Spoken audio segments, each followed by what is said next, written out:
Merci.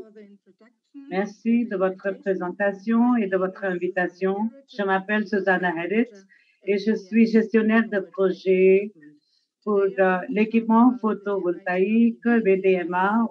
Aujourd'hui, je vais vous parler des tendances actuelles et des défis futurs pour le photovoltaïque. Tout d'abord, je voudrais présenter VDMA brièvement. C'est la fédération phare de l'ingénierie européenne. C'est la plus grande association industrielle en Europe. Nous avons plus de 3200 membres qui sont organisés dans différents secteurs et associations. Nous avons 11 départements spécialisés et dans différents groupes de travail et de forums. Notre objectif principal est de représenter les services et le réseau. Et dans le secteur d'équipement photovoltaïque, nous gérons le programme de ITR-PV. Vous pouvez voir notre méthodologie et le statut. Nous considérons toujours l'ensemble de la chaîne de valeur. Nous commençons par le silicium et dans le sens de wafer, nous considérons les matériels comme des produits. Nous commençons par les compagnies participantes et puis nous faisons quelques sondages, des questionnaires et le VDMA est responsable de la collecte des données indépendantes et son traitement.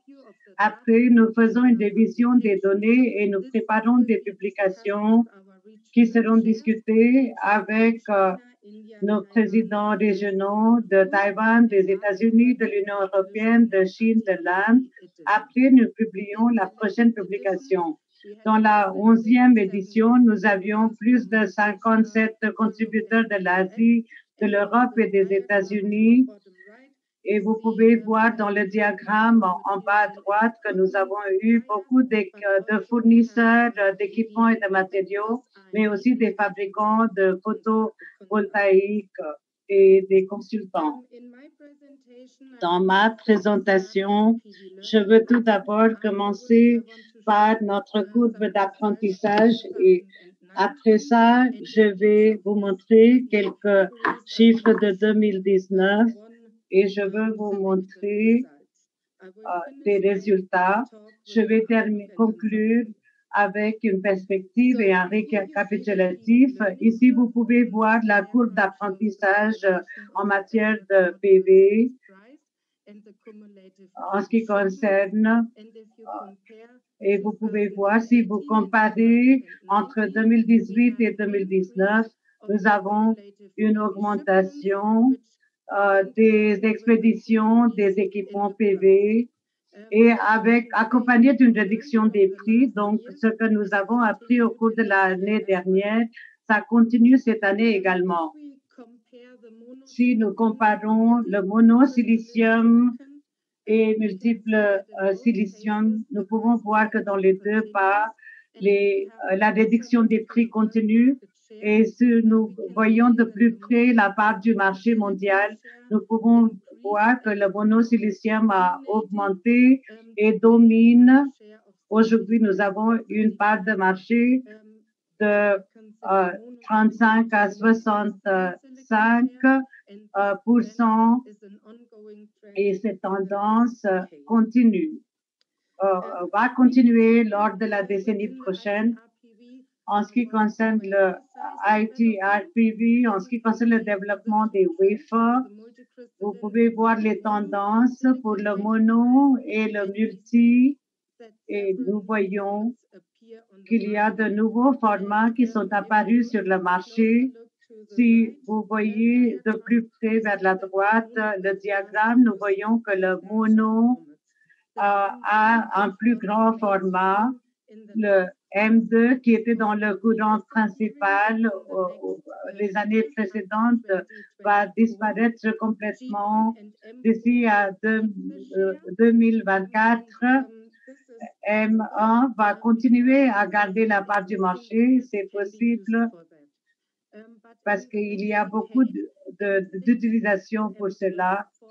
De M6 à M12 vont dominer dans les années à venir. C'est pourquoi de nouvelles recherches sont nécessaires. Nous pouvons dire qu'il y a plusieurs formats sur le marché et la normalisation est nécessaire. En ce qui concerne les résultats, en ce qui concerne les produits cellulaires, nous pouvons voir que, en ce qui concerne les technologies cellulaires, le PSF va disparaître d'ici à 2024. Le courant principal, ça va augmenter la part du marché. Ce sera plus de 15% d'ici à 2030.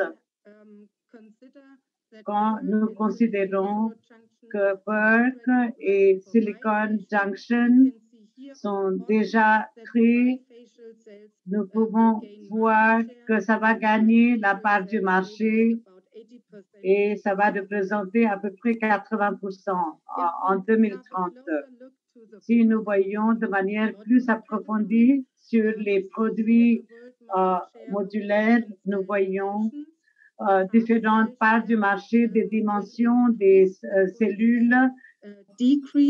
Nous voyons que la moitié celle va augmenter. Nous voyons, en ce qui concerne les composants du système, nous voyons que l'installation des centrales va rester stable. Vous pouvez voir ici, dans la dernière diapo, différents types de scénarios pour le PV aujourd'hui et à l'avenir. Il y a beaucoup de marchés de centaines de gigawatts qui sont en perspective et ce que nous avons appris, c'est que la courbe d'apprentissage continue, mais que le marché de PV va rester volatile, surtout pendant cette crise de coronavirus. Nous aurons besoin des conseils dans le futur pour canaliser la chaîne du PV. Merci beaucoup de votre attention.